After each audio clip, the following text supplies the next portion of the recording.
guys, it's Abby from feeleyfibres, and I just wanted to jump on here before the Scotland vlog or the Scotland videos, because it's not really much of a vlog because I didn't do much talking or any talking, to be honest. It's just loads of little clips of my trip from Scotland in April, and I just wanted to jump on and walk you through my yarny purchases and the plans I have for them.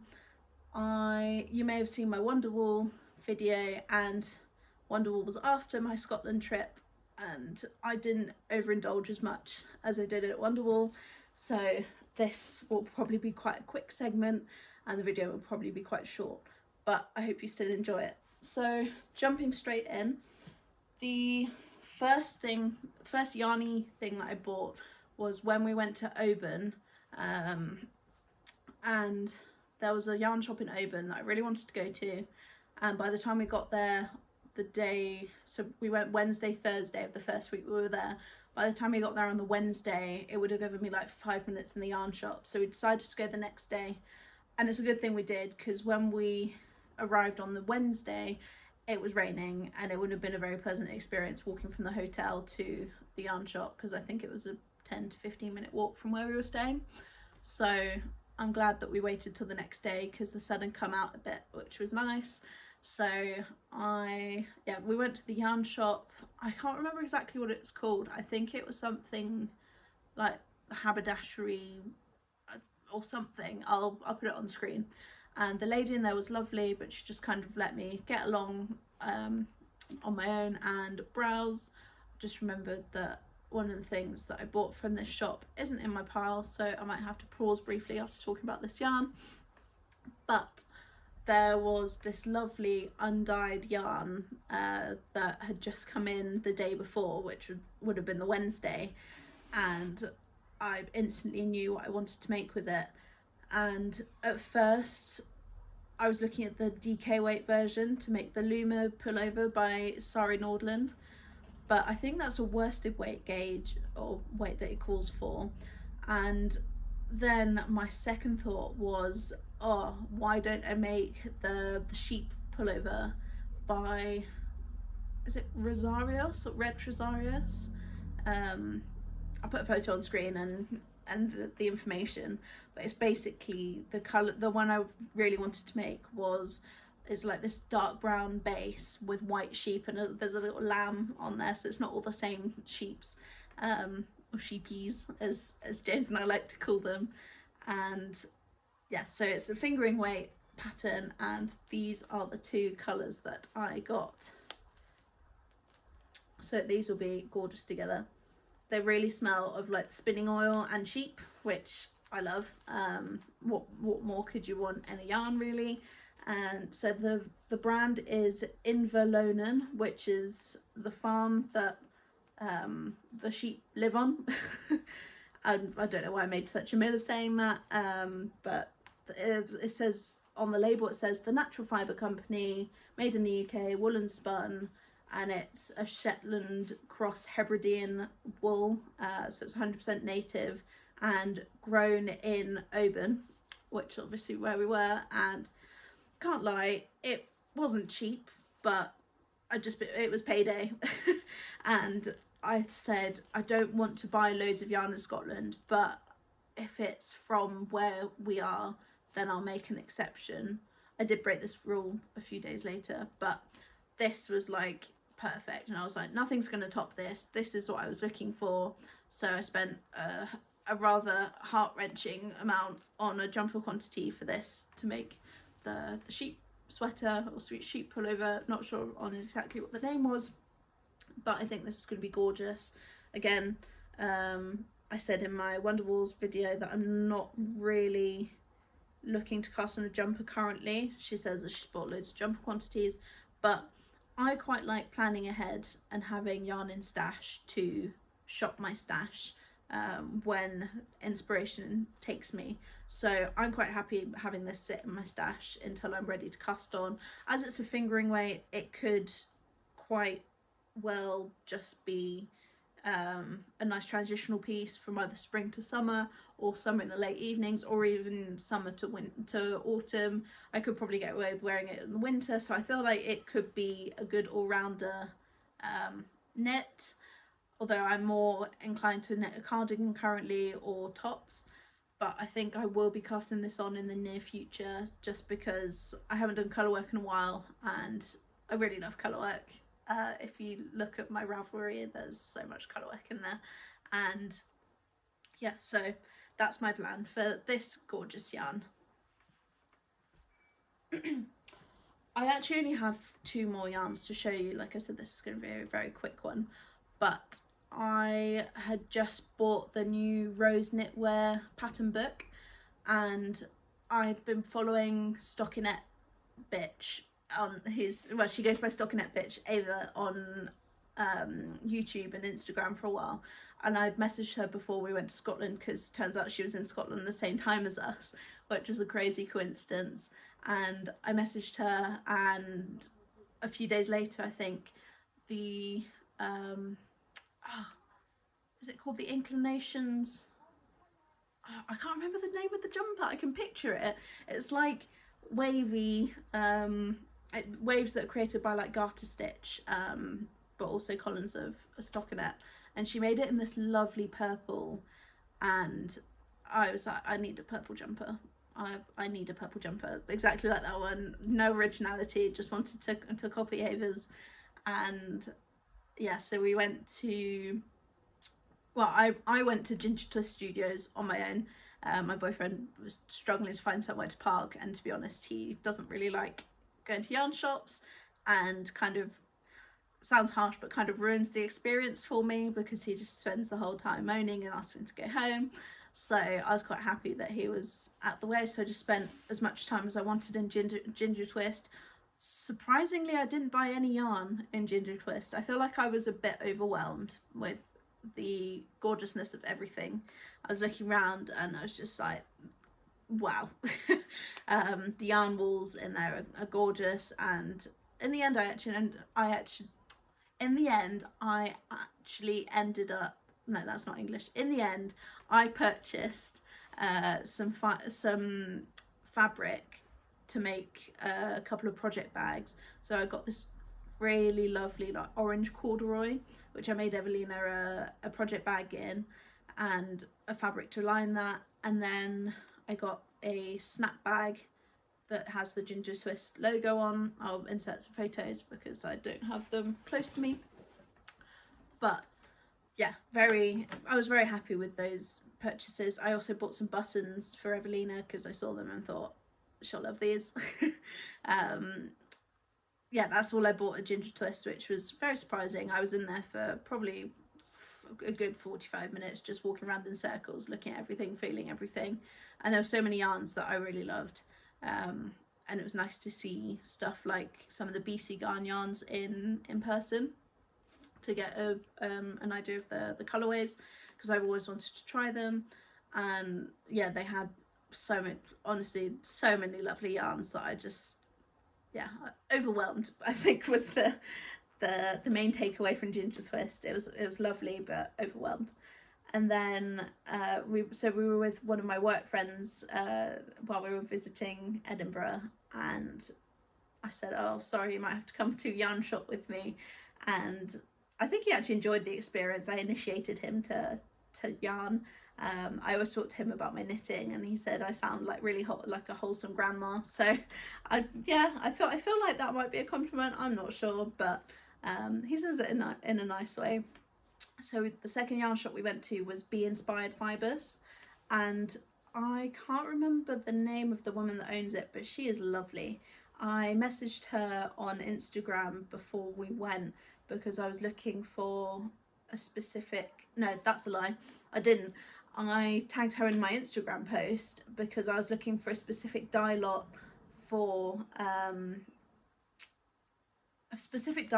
my tulip loop vest for the Knitting for Olive Heavy Merino in the oatmeal colour, marzipan colour, and I I thought I was going to run out. I thought I was 2 balls short, so I was looking online where I could order it, and I ordered 2 balls from Be Inspired Fibres, and when it turned up it was the exact same dye lot, and I didn't message her beforehand or anything, and I just thought it was like crazy coincidence. I felt really jammy, so I tagged her in my story and was like, thanks for giving me the same dye lot. I know it wasn't intentional, but you made my day.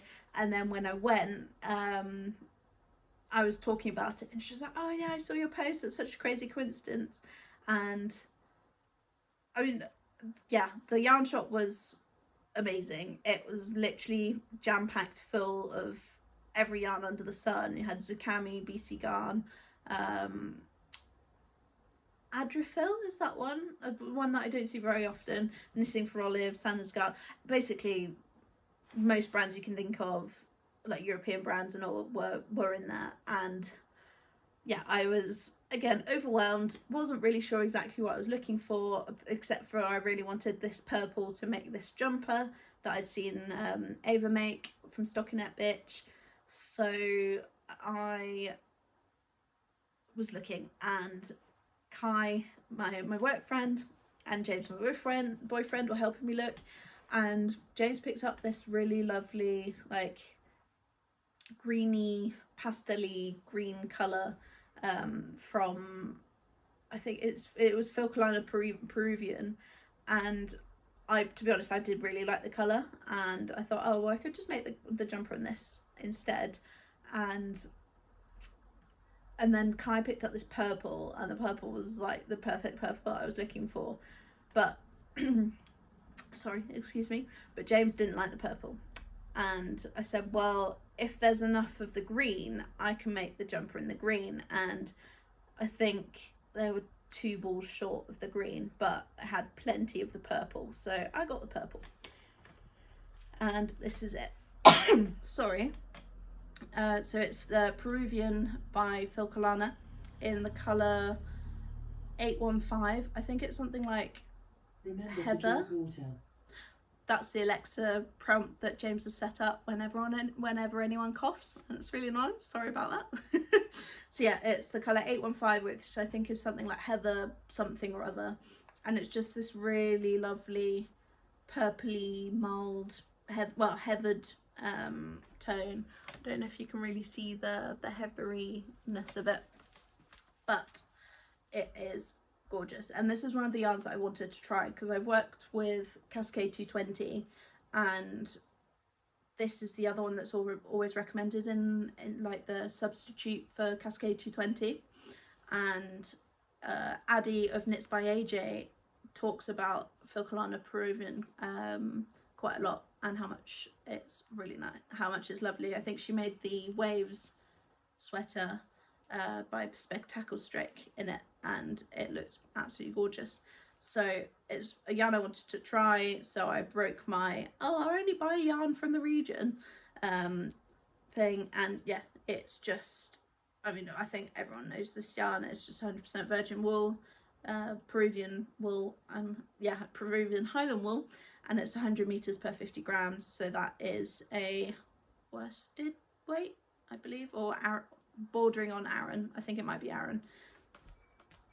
And then the last yarny purchase I made was literally on our way back from Scotland, so on the Tuesday, and I said to James, there's this place I really want to go to called New Lanark, and it's basically like a museum town that someone created to spin loads of yarn. They basically had a spinning mill thing, and it looked really cool, and I really wanted to see how all the yarn was made. It was something I wanted to do while we were in Scotland, so we just did we did a day trip down there, and because I think it was an hour there from where we were staying with James's family, but we didn't get around to it basically. So we said, let's go on the way back, and we didn't get to do the museum part, which I was a bit disappointed by, but we had like a 6-hour journey ahead of us, so we didn't really want to dilly-dally too much. So the compromise was we go down and take a look around the town and go to the gift shop, because that's where the yarn was sold. And this is the yarn that I picked up. sorry, excuse me. I really want to make a neutral Moby sweater with this, and yeah, I saw this colour and I was like, this is perfect. So it's by New Lanark Spinning Co, and it really smells of spinning oil. That's the first thing. It doesn't smell sheepy, it smells of spinning oil, and it's the Aran weight one that I got, and I believe it's the colour Fawn. Yeah, Fawn, Aran. It's 160 meters per 100 grams. And it's 100% pure new wool, but it's really cool because it's spun on historic machinery and it's powered by hydroelectricity. So yeah, the New Lanark Heritage Site, it's a World Heritage Site, and it is stunning. I didn't realise how pretty it would be. Even James enjoyed it, and he was a bit grumpy that day because he just wanted to get home, and apparently I hadn't mentioned that I wanted to go there. Anyway, yeah, it's very, very rustic yarn, but it's got slight, again, heathering or marling, however you want to call it, but it's basically a neutral undyed brown colour. And when I got back, I realised that I was 1 ball short, but I bought everything that was there, which was 8 balls. I could have bought a kilo cone of Aran weight and it would have worked out about the same price, but they only had 3 cones left and none of them were the colours that I wanted. I really wanted this colour, so I bought the 8 balls and I thought it would be enough, but turns out by the time I did the calculations when I got home, I was 1 short, so I bought an extra one online.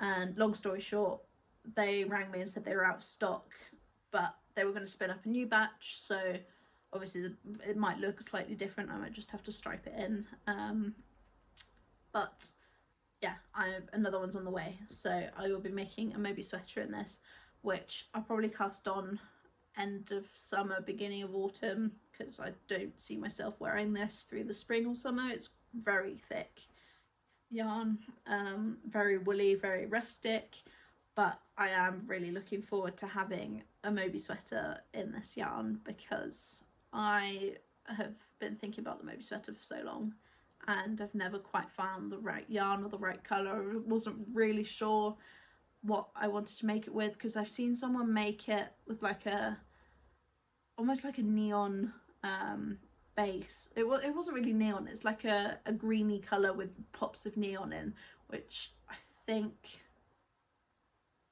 I don't want to tell porkies, but I feel like it was a James Makes yarn base held with a strand of mohair. It might have been a birch tree yarn, I'm not sure.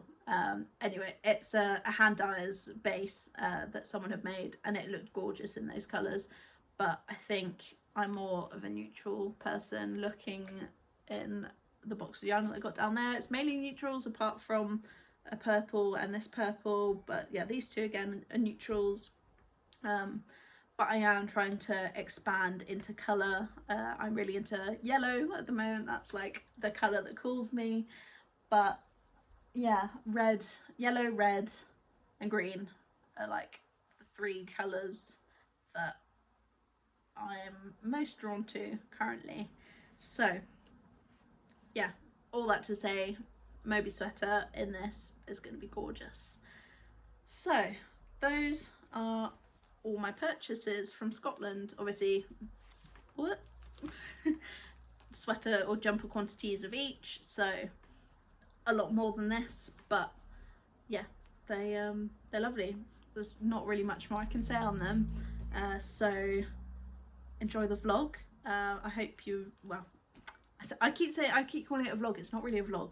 Enjoy the video and let me know if you've been to Scotland or any of these places in Scotland, or if you've tried these yarns and what you think, and which one is your favourite, and what would you make with them. That's the main question. What would you make if you had these colours? So thank you for watching. If you enjoyed the video, please consider subscribing, and I'll see you next time.